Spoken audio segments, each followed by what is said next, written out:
Magandang hapon Pilipinas at sa buong mundo. Sa ulo ng mga balita. Singil sa kuryente ng Meralco, tataas ng halos piso kada kilowatt-hour ngayong Pebrero. 8 pesos na minimum na pasahe sa mga pampasaherong jeep, epektibo na ngayong araw. Ilang tsuper inireklamo ang umano'y pabago-bagong anunsyo ng LTFRB sa implementasyon ng fare hike. 79 na mga pulis na nagpositibo sa paggamit ng ilegal na droga tinanggal na sa serbisyo. Ginang na suspect sa pyramiding scam na aresto ng CIDG Anti-Transnational Crime Unit sa Maynila.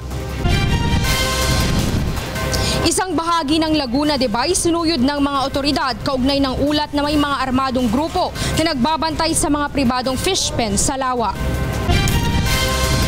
US travel ban sa Muslim immigrants mananatiling suspendido matapos na hindi katigan ng korte ang apela ng Trump administration. Una sa ating mga balita ngayong hapon, tinulungan ng UNTV News and Rescue Team ang isang lalaki na nasagasaan ng sasakyan habang tumatawid sa Caloocan kaninang madaling araw. Ito ang balita ni Bernard Dadis. Tinulungan ng UNTV News and Rescue Team ang isang lalaking nabangga ng delivery vehicle sa Monumento, Caloocan City kaninang alas 3 ng madaling araw. Agad namang nilapatan ng team ng pangunang lunas ang biktima na si Brian San Pedro. Bukod sa mga gasgas sa kanang binti, iniinda ng biktima ang pananakit ng namamagang tuhod. Ayon naman sa driver ng delivery vehicle na si Emmanuel Abergos, papunta sana sila ng Pasig dala ang panindang isda galing sa Navotas nang mabangga ang biktima. Aniya binabagtas nilang EDSA southbound nang biglang balikan ng biktima ang nahulog nitong towel sa kalsada. Kaya naman kahit nakapagpreno na siya ay inabot pa rin at nabangga ang biktima. Kapansin-pansin din ang malaking babala sa Center Island na bawal tumawid sa lugar, kaya naman paalala ng mga otoridad sa publiko na tumawid sa tamang tawiran para makaiwas sa aksidente at anumang abala. Matapos namang malapatan ng first aid ang biktima ay agad itong dinala sa Manila Central University Hospital para malapatan ng kaukulang atensyong medikal. Bernard Dadis, UNTV News and Rescue, Philippines. Bad news mga kasambahay at sa lahat ng mga customer ng Meralco dahil madaragdagan ng halos piso ang kanilang singil sa kada kilowatt-hour ngayong buwan. Bukod pa ito sa nakaambaring dagdag singil sa Marso dahil sa epekto ng malampayang maintenance shutdown. Ito ang balita ni Monokson. Madaragdagan ang halaga ng babayarang bill sa kuryente ng mga consumer ng Meralco ngayong buwan. 92 centavos kada kilowatt-hour ang sisingiling generation charge ngayong Pebrero o katumbas ng 184 pesos para sa mga kumukonsumo ng 200 kilowatt-hour kada buwan. 276 pesos naman ang madaragdag sa bill ng may 300 kilowatt-hour consumption. 368 pesos para sa 400 kilowatt-hour at 460 naman sa 500 kilowatt-hour kada buwan. Ayon sa Meralco, bumalik lamang sa normal ang singil sa kuryente matapos ang one-time big-time rollback na ipinatupad noong Enero na dulot ng tinatawag na annual outage allowance. Subalit kung ikukumpara sa mga nagdaang taon, hindi nagkakalayo ang halaga ng generation charge ng buwan ng Pebrero ng 2015, 2016 at ngayong 2017. Nanggaling ho kasi tayo sa napakababang base. Kaya kung titingnan natin, kung hindi natin talaga susuriin na mabuti, iisipin natin na ang taas nung naging adjustment. Pero actually ho, if you will look at the overall average rates, halos parehas lang sa last year. Subalit ang problema, may nakaamba na naman na dagdag singil sa kuryente ang Meralco pagpasok ng buwan ng Marso. 91 centavos per kilowatt-hour ang tinatayang dagdag singil dahil sa malampaya shutdown. Upang maibsan ang bigat sa mga consumer, hiniling ng Meralco sa Energy Regulatory Commission na gawing utay-utay o hatiin sa 3 buwan ang paniningil sa 91 centavos na power rate hike. Gawing staggered para na sa ganun kahit papano naman ay magkaroon ng relief as far as the customers are concerned in terms of paying for a higher cost. Pinayuhan naman ng Meralco ang publiko na magtipid sa kuryente at kung maaari ay limitahan ng paggamit ng aircon. Mas maigi ring CFL o compact fluorescent lamps ang gamitin sa halip na incandescent bulb at i-unplug ang mga appliance na hindi naman ginagamit. Kung gusto naman ng well-monitored na paggamit sa kuryente, maaaring mag-avail ng prepaid electricity program ng Meralco, gaya ng ginawa ng consumer na si Alexa. Yung sa postpaid po kasi, unlimited siya eh. Hindi mo alam kung mataas na yung ginagamit mo. Unlike sa prepaid, namomonitor mo siya. Kasi may nagtitext sa'yo everyday na yung consume mo is 10 pesos, 12 pesos, 20 pesos, ganito. Alam mo kung paano siya tipirin. Sa mga nais magpakabit ng prepaid electricity, tumawag lamang sa Meralco hotline number 1622-7737. Mon Hocson, UNTV News and Rescue, Pasig City. Epektibo na simula ngayong araw ang 8 pesos na provisional increase sa minimum na pasahe sa mga pampasaherong jeep. Ngunit ang ilang tsuper hindi pa nagtataas ang pasahe dahil sa kawalan ng taripa. Bunsod umano ng nakalilitong anunsyo ng LTFRB sa petsa ng implementasyon ng fare hike. Ito ang balita ni Joan Nano. Ipinatupad na ngayong araw ang 8 pesos na minimum na pasahe sa mga pampasaherong jeep na bumabiyahe sa Metro Manila, Central Luzon, Calabarzon at Mimaropa Region. Inaprubahan ng Land Transportation Franchising and Regulatory Board o LTFRB ang pisong dagdag sa pasahe na hiniling ng ilang transport groups, bunsod na rin ng patuloy na pagtaas ng halaga ng mga produktong petrolyo sa merkado. Nagpaalala naman ng LTFRB sa mga driver na dapat ipaskil ng malinaw sa loob ng kanilang mga jeep ang Notice of Provisional Fare Increase upang mapansin ng mga pasahero. Paglilinaw naman ng LTFRB, provisional pa lamang ang pinayagan nilang dagdag sa pasahe dahil pinag-aaralan pa nila kung magkano ang halagang itataas sa pasahe batay sa main petition ng transport groups. Mananatili naman sa 1 peso and 50 centavos ang idaragdag na singil sa bawat susunod na kilometro na biyahe ng jeep. Makatwira naman para sa ilang pasahero ang ipinatupad na dagdag pasahe. Okay lang. At least nakakatulong tayo sa driver, di ba? Wala namang problema doon dahil kailangang itaas. Hindi natin mahahadlangan yon. Noong Lunes, inaprubahan ng LTFRB ang petisyon sa provisional fare hike at unang inanunsyo na epektibo ito ng araw ng Miyerkules, ngunit naurong ng Biyernes. Ang ibang tsuper tuloy hindi agad nakasingil ng dagdag na pasahe dahil wala pa silang hawak na taripa, bunsod ng anilay nakalilitong petsa ng implementasyon. Sa pagkakalam ko, Lunes pa talaga. Magano yung 8 yung iba nagbabayad ng 8, yung iba city. Hindi na lang ako magreklamo kasi mamaya wala pa akong hinawakan na kung ano mang mawak kung galing doon sa taas. Meron nung mga talagang mga driver na nalito, pero kasi mga pasero din nalilito rin. Samantala, ipinaalala rin ng LTFRB sa mga tsuper na hindi dapat hihigit sa piso ang sisingiling dagdag sa pasahe, habang mananatili naman ang 20% discount para sa mga pasaherong estudyante at senior citizen.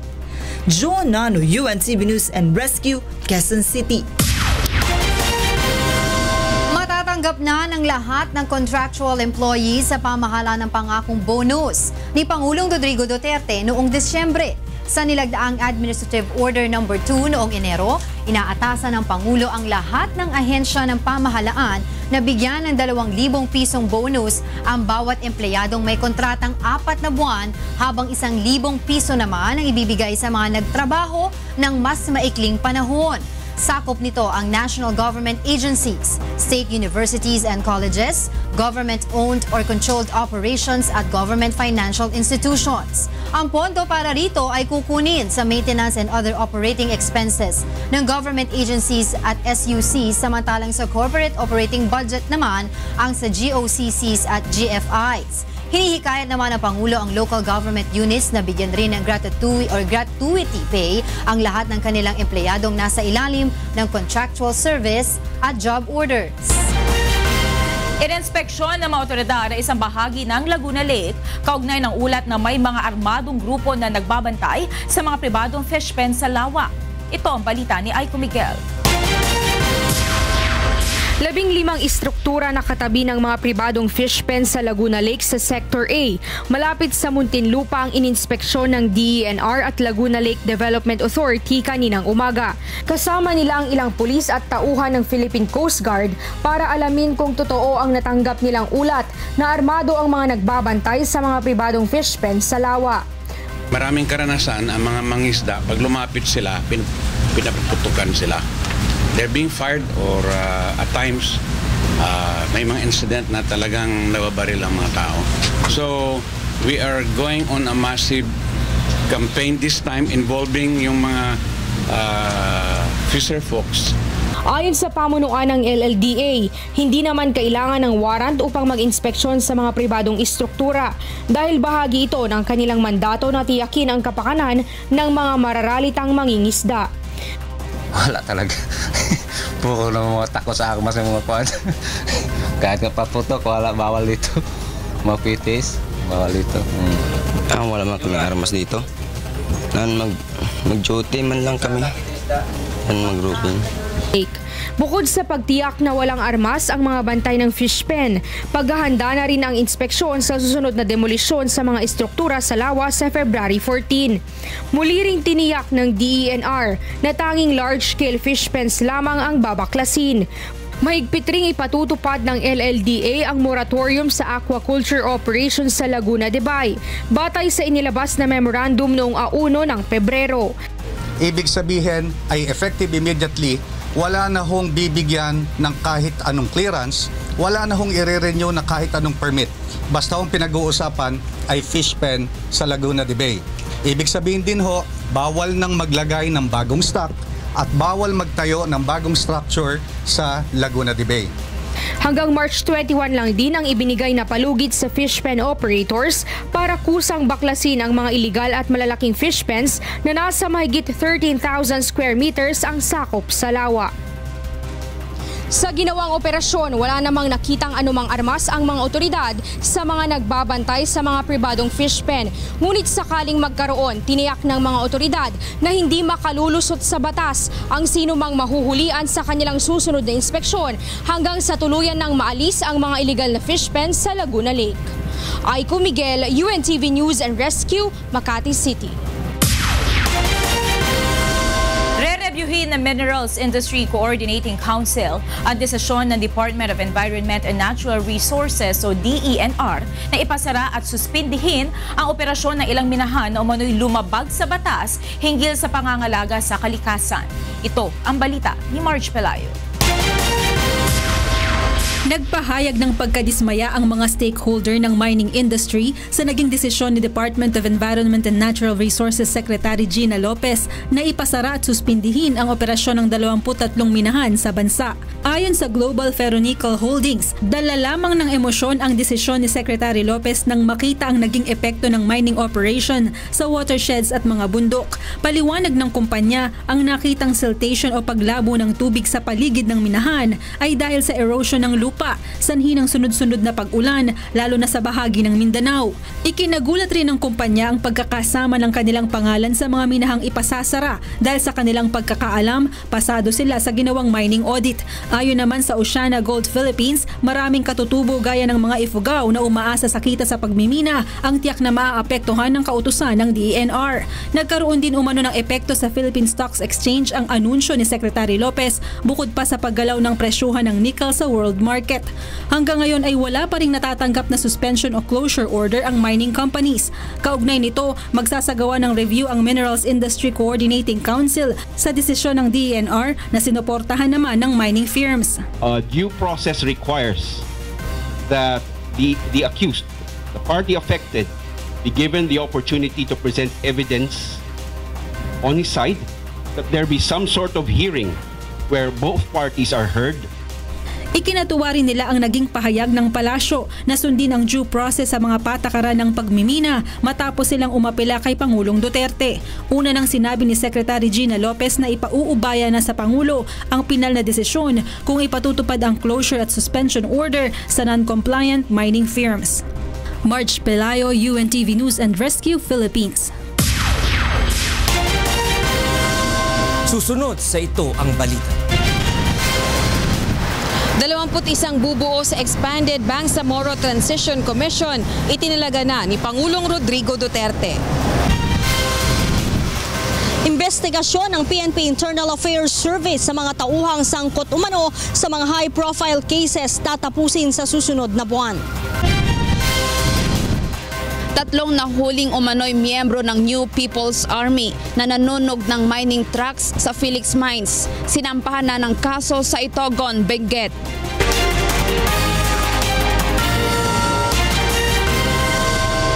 Tinanggal na sa serbisyo ang 79 na pulis na nagpositibo sa paggamit ng ipinagbabawal na gamot. Ayon kay Philippine National Police Internal Affairs Service o PNP-IAS General Inspector Atty. Alfergar Tiambulo, nilagdaan na ni PNP Chief Ronald De La Rosa ang dismissal recommendation sa mga ito.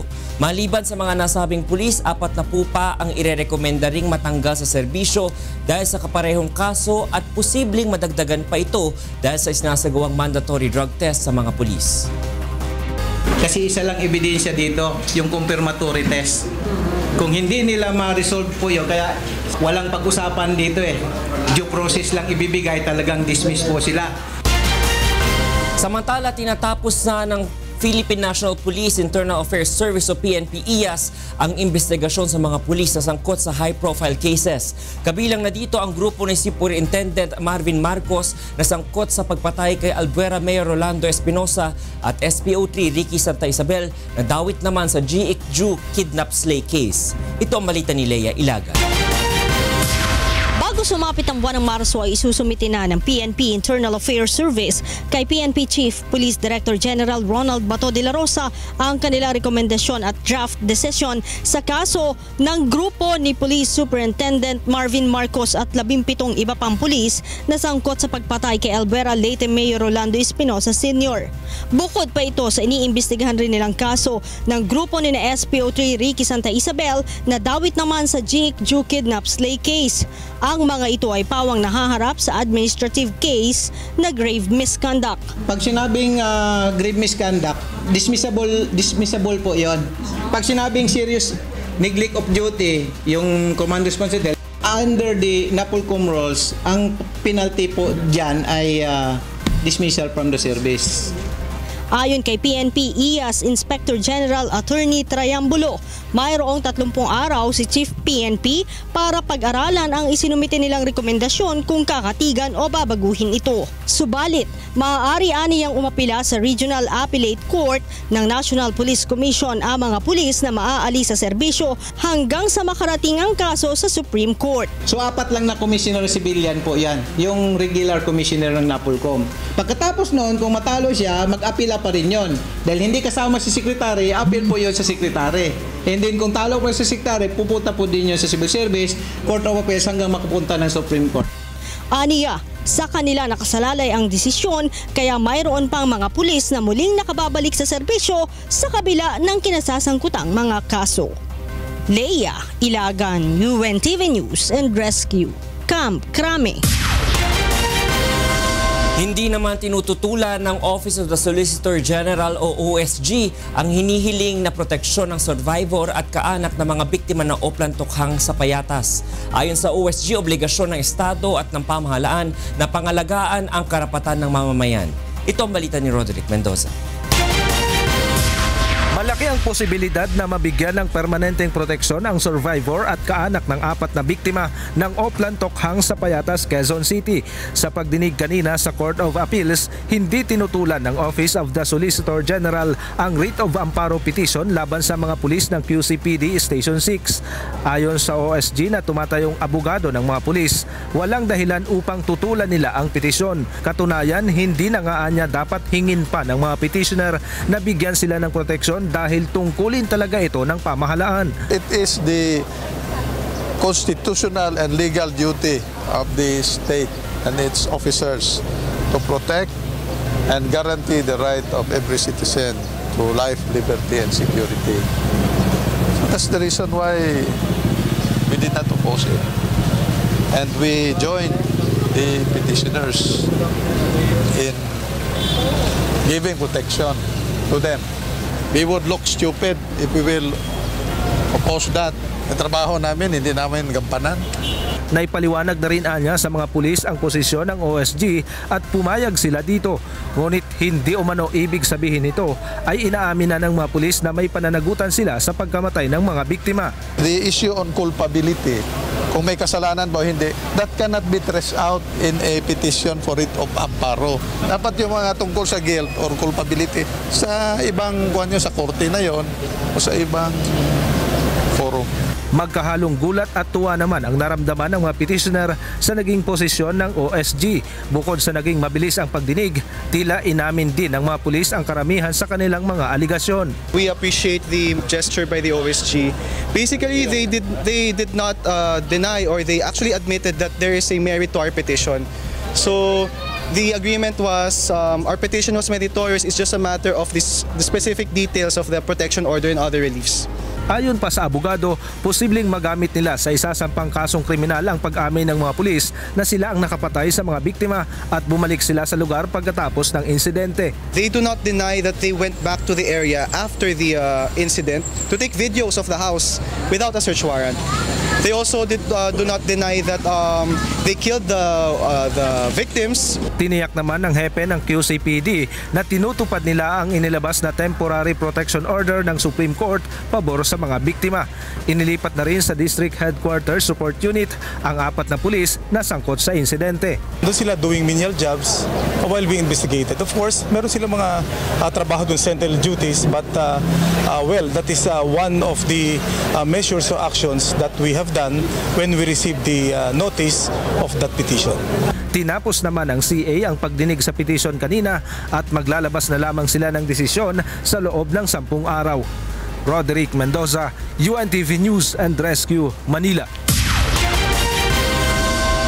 Naisumite na ng Armed Forces of the Philippines o AFP sa Department of Justice o DOJ ang kanilang findings kaugnay ng mga kontrabando na nakapasok sa loob ng AFP Custodial and Detention Center. Sa kabila nito, walang plano ang AFP na rebisahin ang Memorandum of Understanding sa DOJ at Bureau of Corrections o BUCOR ukol sa paggamit ng kanilang pasilidad. Ito ang balita ni Brian De Paz. Inaaksyonan na ng AFP sa Department of Justice ang kanilang naging findings sa mga communication gadgets na nakapasok sa loob ng AFP Detention and Custodial Center. Ayon sa AFP, ang DOJ at BUCOR ang may control sa administration at management ng mga inmates sa AFP Detention and Custodial Center, batay sa kanilang Memorandum of Understanding. 3 punto ang nakasaad sa rekomendasyon ng AFP sa DOJ. Una, kumpiskahin ang mga communication equipment na ipinasok at nakakabit sa loob ng pasilidad. Pangalawa, mas mahigpit na pagpapatupad ng seguridad. Pangatlo, agarang pagkakabit ng closed circuit television. Isinapormal na namin sa kanila ang pagsasubmit. And being both agencies of government, it is incumbent upon us to report to them kung anong observation na meron tayo. So far, ang nakita natin ay yung mga gadgets na sinasabi natin na plasma TV, I believe air conditioning units, etc., which are not supposed to be there. Ayon kay Colonel Arevalo, maayos naman ang kanilang Memorandum of Agreement ng DOJ at BUCOR kaya't walang dahilan upang i-revise ito dahil sa nangyaring issue. Maghihintay naman ang AFP ng report mula sa DOJ kaugnay sa naging aksyonan nito at rekomendasyon. Brian De Paz, UNTV News and Rescue, Camp Aguinaldo.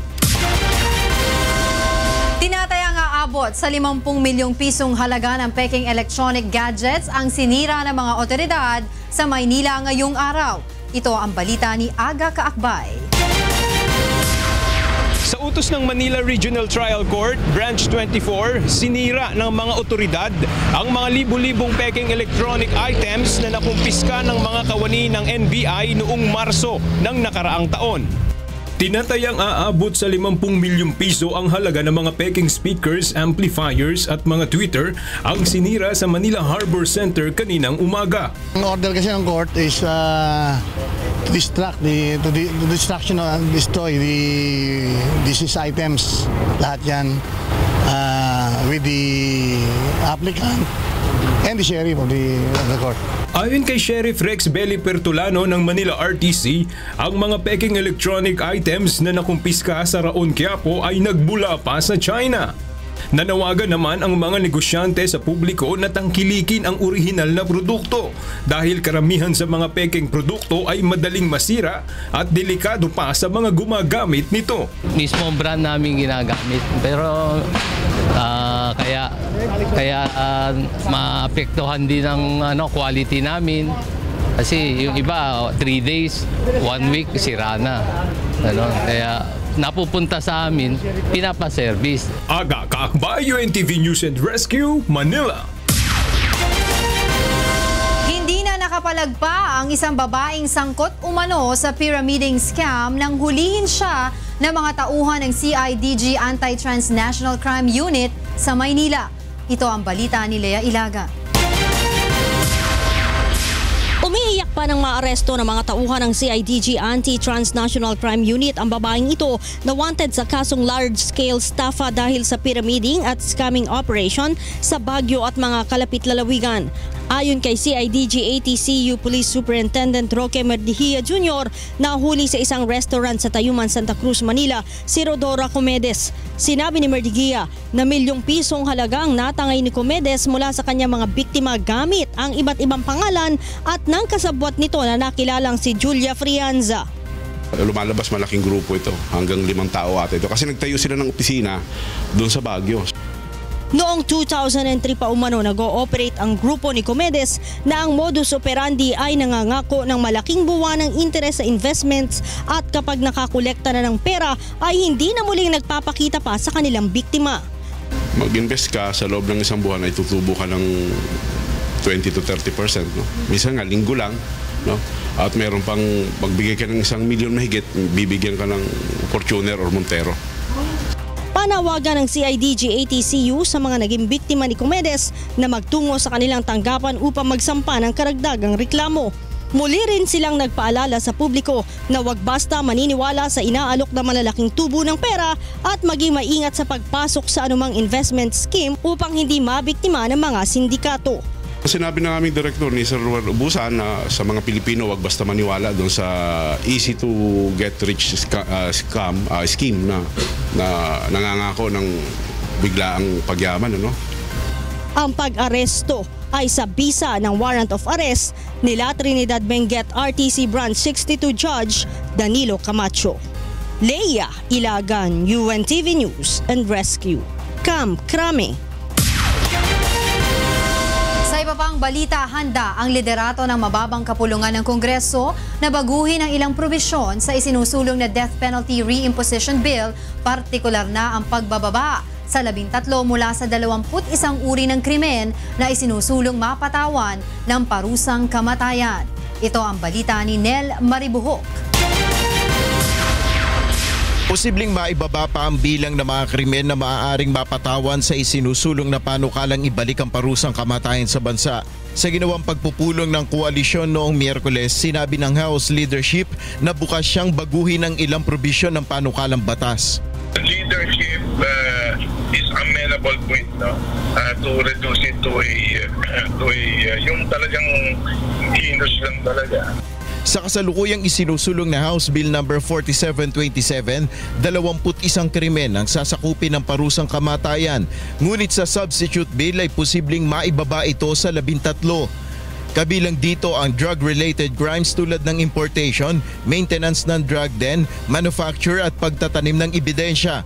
Murder, kidnapping, carnapping at rape. Mula naman sa parusang kamatayan ay ibinaba sa reclusion perpetua na lamang ang parusa sa possession ng illegal drugs para sa 10 hanggang 50 gramo at maaaring death penalty na kapag lumagpas na sa 50 gramo ang possession. Aalisin na rin sa provision na ito ang possession ng marijuana. Wala nang death penalty yung marijuana, so it will revert back to the existing law, which is dangerous drugs. Samantala, pinabulaanan ni House Justice Committee Chairman Congressman Reynaldo Umali na may conflict of interest ang pagkakatanggal ng kasong plunder sa mga krimeng maaaring patawan ng death penalty. Pero kasi pag plunder, what you are talking of are pera, no? Unlike yung iba, life talaga, and yung, di ba, rape, murder, kidnapping, there is really it's a crime against a person. Sa susunod na linggo ay posibleng ilabas na ang substitute bill para sa isinusulong na panukalang pagbabalik ng parusang kamatayan. Nel Maribuhok, UNTV News and Rescue, House of Representatives. Sa kaugnay na balita, muling inihayag ni Pangulong Rodrigo Duterte ang kanyang kagustuhang maibalik ang death penalty bilang pangontra sa kriminalidad sa bansa. Mula sa Davao City, ito ang balita ni Victor Cosare, live. Yes, Victor.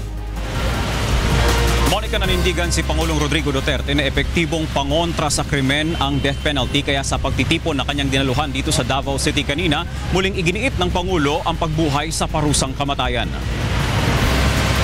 Ayon sa Pangulo, bago sinuspende ang pagpapatupad ng death penalty, nasa 189 ang nakatalang convicts ng heinous crimes batay sa tala ng Bureau of Corrections. Subalit noong tinanggal na ito, umabot ang bilang sa 6,200 o tumaas ng mahigit 3,000%.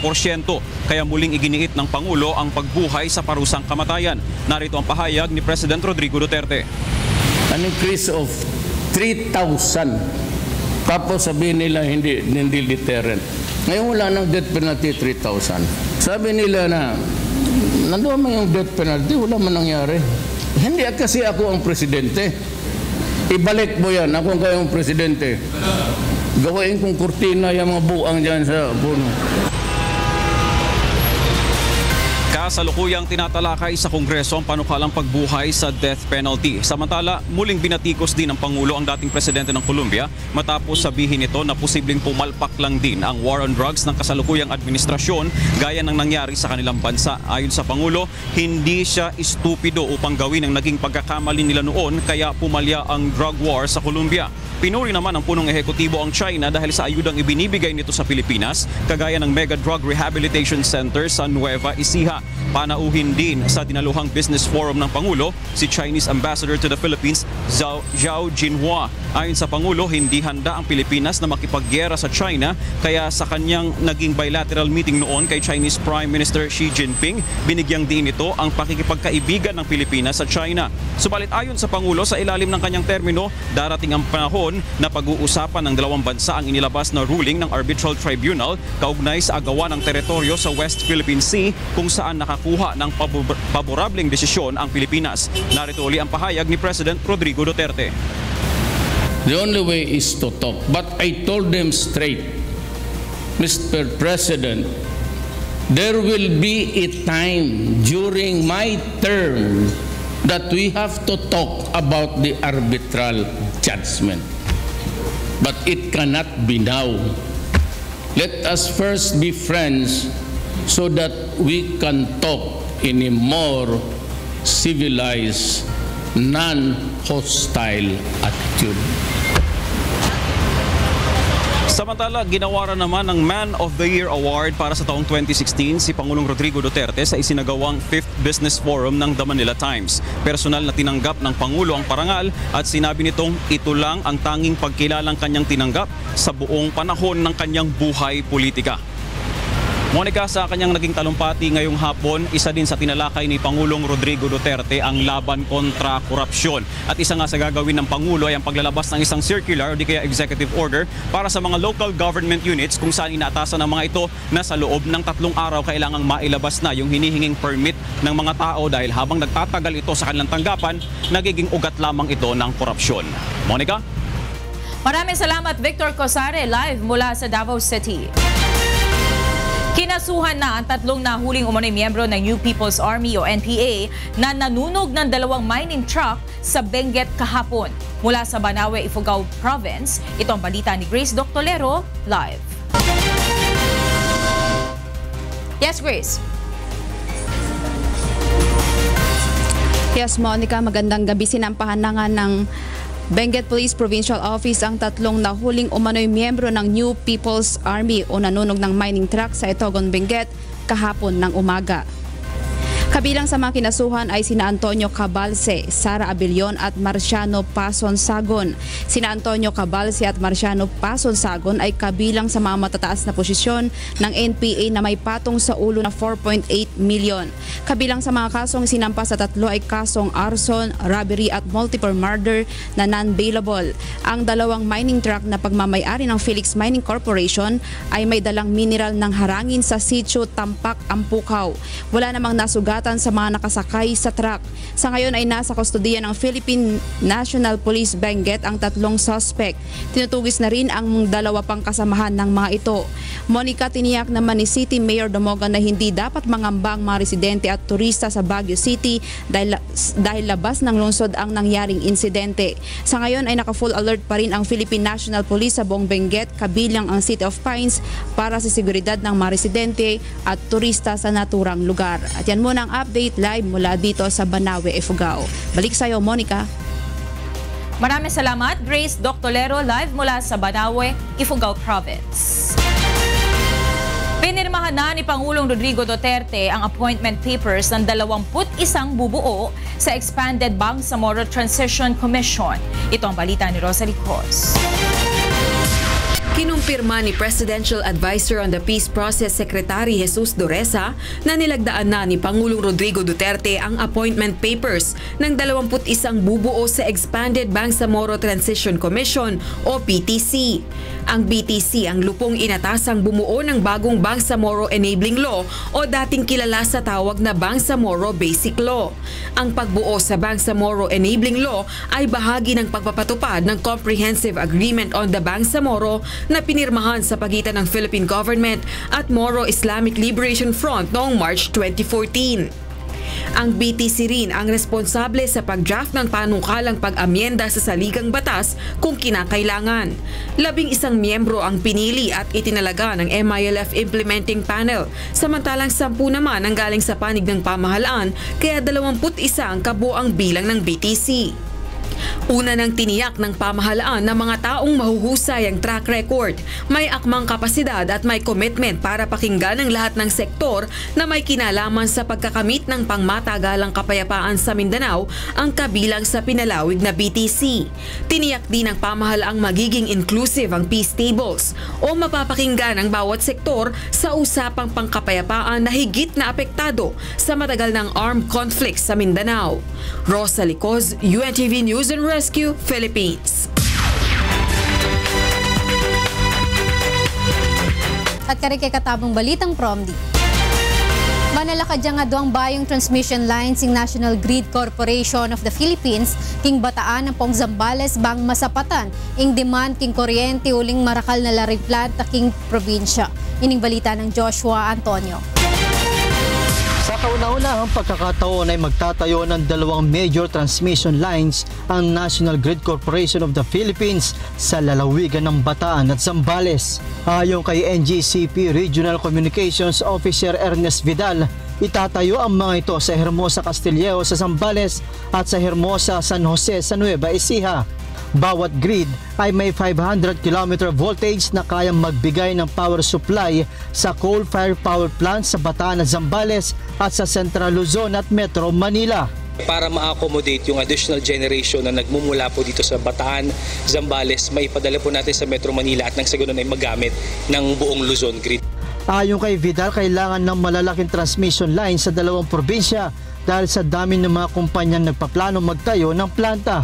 Sa ngayon ay nasa raw acquisition o pre-construction period pa lamang ang proyekto na inaasang matatapos sa 2020. Iniimbentaryo na rin ng NGCP ang mga landowner at struktura na maaaring maapektuhan ng proyekto. Joshua Antonio, UNTV News and Rescue, Philippines. Maluwat pa ba yung mayaring North Harbor Link Project king NLEX ang magdugtong karing balen ning Valenzuela ang pong Caloocan? Ining report ng Nestor Torres. 55% pa lamang ang natatapos sa Segment 10 ng NLEX Harbor Link Project ng Manila North Luzon Tollways Corporation o MNTC. Dapat sana ay noong nakaraang taon pa natapos ang proyekto, ngunit naantala ito dahil sa mga hindi pa nare-resolbang problema.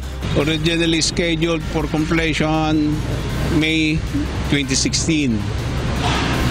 But due to the problem of right of way, ang unang segment ng NLEX Harbor Link ng Segment 9 ay binuksan na noong March 2015. Ang Segment 10 na pinakahuling bahagi ng proyekto ay may haba na 5.65 kilometers at siyang nagkokonekta sa MacArthur Highway sa Valenzuela City at C3 Caloocan City. Layo ng proyekto na mapaluwag ang daloy ng mga sasakyan, lalo na sa mga cargo truck na bumabiyahe sa Maynila. not intended for only truckers but also light vehicle. Kung maaari, seamless ang travel natin. Ayaw na natin yung ilang beses kang mag-stop para lang magbayad ng to. Ang kabuang NLEX Harbor Link Project ay nagkakahalaga ng 10.5 billion pesos at target matapos sa 2018. Nestor Torres, UNTV News and Rescue, Bulacan. Plano nang ibalik ng Mayor ng Tanawan, Batangas in shame campaign na nini laban kano karing sangkot king illegal na droga ang gagawang krimen. Ining balita ng Vincent Octavio. Pinag-aaralan ng lokal na pamahalaan ng Tanawan City, Batangas ang pagbabalik ng kanilang controversial na shame campaign bilang kapalit ng ipinatigil na Oplan Tokhang ng PNP. Ang shame campaign ay kung saan ipinaparada sa syudad ang mga nahuhuling sangkot sa krimen gaya ng illegal na droga. Habang may nakasabit pang karatula sa katawan ng suspect na nahuli na nakalagay ang kaniyang paglabag gaya ng drug pusher. Mariin itong binatikos ng CHR at humantong pa sa pagsampa ng kaso laban kay Mayor Tony Halili. Natigil ang pagpapatupad nito nang maging aktibo ang kampanya ng Duterte administration kontra illegal na droga sa pamamagitan ng Oplan Tokhang. Ngunit dahil sa pagpapatigil ng Oplan Tokhang, nangangamba si Mayor Halili na muli na namang mamamayagpag ang mga gumagamit at nagbebenta ng illegal na droga. Kaya naman nais ng alkalde na ibalik ang shame campaign. Sa ngayon ay plano ng alkalde na makipag-ugnayan sa PDEA bilang lead agency na nangunguna sa kampanya laban sa illegal na droga. So inaasahan ko naman na sana bigyan linaw din ng PDEA kung ano ba ang role namin, how we can help them, support them in their campaign. No? Kasi sila ng lead agency. So kung sila ang lead agency at niisip nila na pwede na kami makatulong, i-welcome ko yan. At ikatutuwa ko kung sasabihin nila na dapat ay tumulong ang local government unit. Vincent Octavio, UNTV News and Rescue, Tanawan City. Diyan kay katamong balita, iba't kimiyayaliwang lugar king kay katamong bansa. Ako'y Frima Salonga Gloria, Maya Pabeng.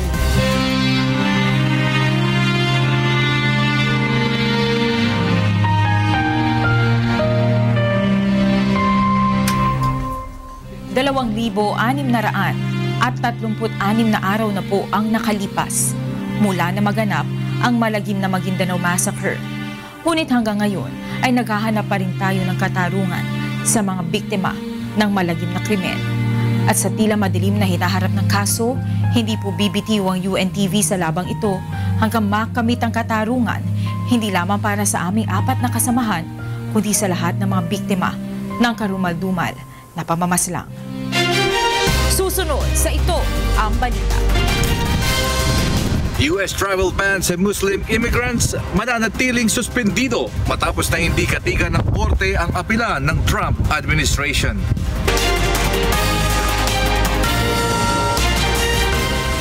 Naniniwala si Defense Secretary Delfin Lorenzana na maaaring mapawalang bisa ang kasunduang pang-militar ng Pilipinas at Estados Unidos kung patuloy na isusulong ng Amerika ang pagkakaroon ng giyera kaugnay ng issue sa South China Sea. Ito ang balita ni Rosalie Cos. Ikinabahala ni Defense Secretary Delfin Lorenzana ang pahayag ng Chief Strategist at Advisor ni US President Donald Trump na si Steve Bannon. Sa isang ulat, sinabi ni Bannon noong March 2016 na posible ang pakikipagdigma ng Amerika kontra China kaugnay ng maritime dispute sa susunod na 5 hanggang 10 taon. Ayon kay Secretary Lorenzana, kung magkakaroon ng sigalot sa pagitan ng Amerika at China, madadamay ang Pilipinas dahil maraming Amerikanong sundalo ang nakaistasyon sa Pilipinas. Because we could just go ahead and say let's forget about EDCA because if there are basing here, even if temporary or not, they will be magnets for retaliation by whoever is against the United States. 2 taon na ang nakalipas mula ng pagtibayin ng Enhanced Defense Cooperation Agreement o EDCA upang palawigin ang Mutual Defense Treaty ng Pilipinas at Amerika. Pinahintulutan ng kasunduan ng pagkakaroon ng mas maraming Amerikanong sundalo sa Pilipinas at prepositioning ng military supplies sa mga kampo ng Armed Forces of the Philippines dahil sa ginawang reklamasyon ng China sa South China Sea. Ayon kay Secretary Lorenzana, ikukonsidera nito ang pagpapawalang bisa sa EDCA upang maiwasang maulit ang World War II kung saan napinsala ang bansa dahil sa pagiging malapit nito sa Amerika. Dagdag pa nito, kahit kaalyado ng Pilipinas ang Amerika, wala naman itong magagawang tulong kung pwersang militar ang pag-uusapan. We are very ill-equipped. If they go to war, we cannot help them. What will we do? What will we use? The second-hand ships that they gave us? They're useless. Ganito rin ang katwiran ni Pangulong Rodrigo Duterte, kaya pinatitigil niya ang pagdadala ng kagamitang pangmilitar ng US Armed Forces at paglalagay ng arms depot sa Pilipinas. That I would not allow my people to needlessly die. That would really, at the end of the day, I would be the worst president. Kung gamitin pa. Ganon talaga eh. Naghahanap siya ng gulo. Gusto niyang pumasok. They're planning an expedition. Go ahead. We would not participate. Bahagyang naapektuhan ang ugnayan ng Pilipinas at Amerika sa simula ng panunungkulan ni Pangulong Duterte dahil sa pagtuligsa ni dating Pangulong Barack Obama sa anti-drug war nito. Nanumbalik naman ng magandang relasyon ng China at Pilipinas at nakipagkaibigan din si Pangulong Duterte sa Russian President na si Vladimir Putin. Gayunman, pinagpauna ni Pangulong Duterte na wala itong balak na makipag-alyansang militar sa dalawang bansa. Rosa Licoz, UNTV News and Rescue, Philippines.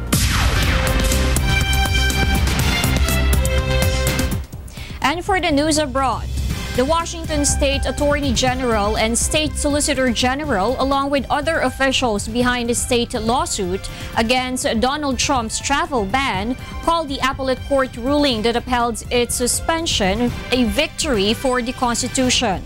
James Buntuyan reports. The Washington State General, along with other officials behind the state's lawsuit against Donald Trump's travel ban on Thursday, called an appellate court ruling that upheld its suspension a victory for the U.S. Constitution. We are a nation of laws.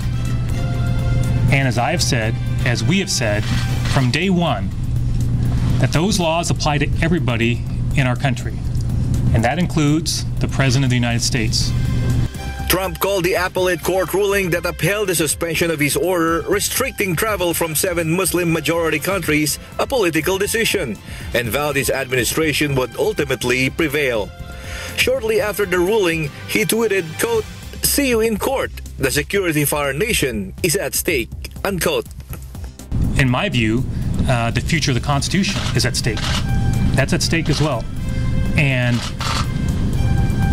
look, we respect that the president has broad authority when it comes to issuing executive orders, but they still have to follow the Constitution.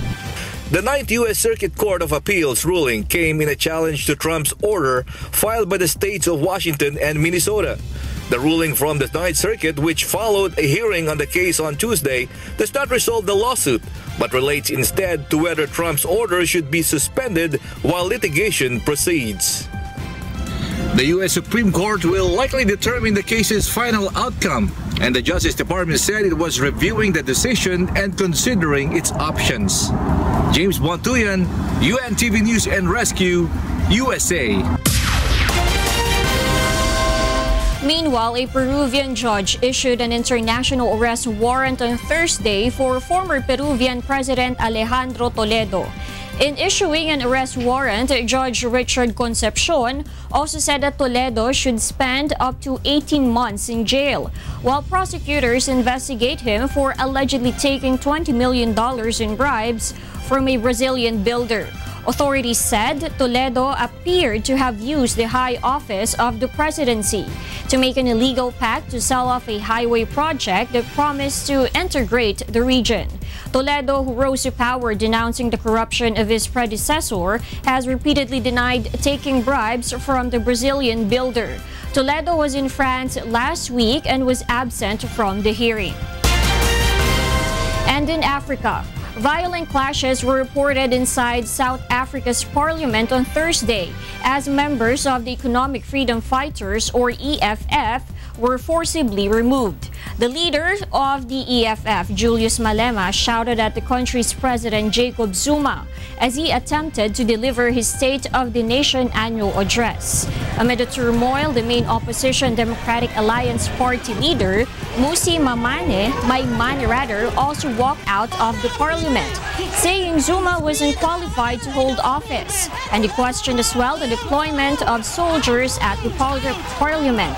Zuma's popularity has fallen after a series of scandals, prompting an anti-corruption watchdog to call for a judicial inquiry in November into alleged influence peddling in Zuma's government. And those are the stories making headlines from around the world. I'm Darlene Basingan. Good evening.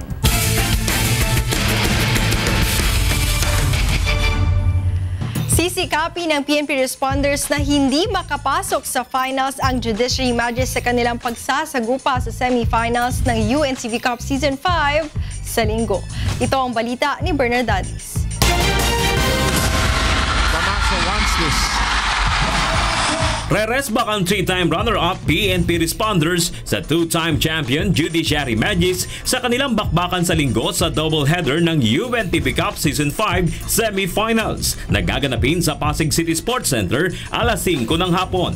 Ang Judiciary at PNP ang nagtuo sa best of 3 sa finals ng Season 1 kung saan nagwagi ang Judiciary. Noong elimination round naman noong November 20 ng nakaraang taon, tinalo ng Judiciary ang PNP sa overtime game sa pamamagitan ng 2 puntos na abante, 82-80. Ang Judiciary na lamang ang tanging hadlang sa PNP upang sa ika-4 na pagkakataon ay makuha nila ang ticket sa finals ng Liga ng mga Public Servant. Mga konti na lang. So siguro trabaho pang uli kami. Work hard pa rin kami. At the same time, yung pagkasa ng players medyo tumaas ng konti. So dadagdagan pa namin yung trabaho namin para sa against the Judiciary. Ang Magis ay pinangungunahan ng mga dating professional basketball player na sina Don Camaso, Warren Ibanez, Julius Rabino at Chester Tolomia. Depensa, definitely depensa. So doon kami pupunta. Depensa. Samantalang mahigpit na depensa rin ang inihahanda ng Judiciary kontra PNP responders. Talagang pinursigi ng mga players namin na nagtulong-tulong, tsaka yung depensa talaga pinag-usapan namin yon para hindi na kami problema, tsaka pagpasok sa semifinals maganda yung namin, mataas ang moral. Sana yung magtuloy-tuloy makarating sa finals. Halos 3 linggong pinaghandaan ng Judiciary ang sagupaan nila ng PNP matapos magwagi kontra MMDA Black Wolves noong January 22. Practice hard, tapos talagang pagigihin yung depensa, pairali namin yung dati naming aggressiveness. Yung nung unang pangalawang nag-champion kami, tsaka yung nag-unang nag-champion kami, gano'n lang. So siguro double time sa depensa, tsaka kailangan mabawasan yung lapses eh. Hawak ng Judiciary Magistrates ang twice-to-beat advantage sa semifinals. Ibig sabihin, kapag tinalo nila ang PNP, aakyat na sila sa finals at mag-aabang na lamang sa magwawagi sa BOC Transformers at Malacanang Kamao. Bernard Dadis para sa UNTV Cup Season 5. At yan ang ating balita sa sports ngayong gabi. Ako po si Talia Javier. Happy weekend sa inyo, Attorney Reg, Angela, and Monica. Happy weekend din sa iyo, Talia. At yan po ang naging kabuuan ng ating balitaan ngayong gabi. Aming inilahad ang buong katapatan kung paano namin nasaksihan. Kayo'y makapagtitiwala ng aming nakita at narinig ang aming ibinabalita. Magandang gabi.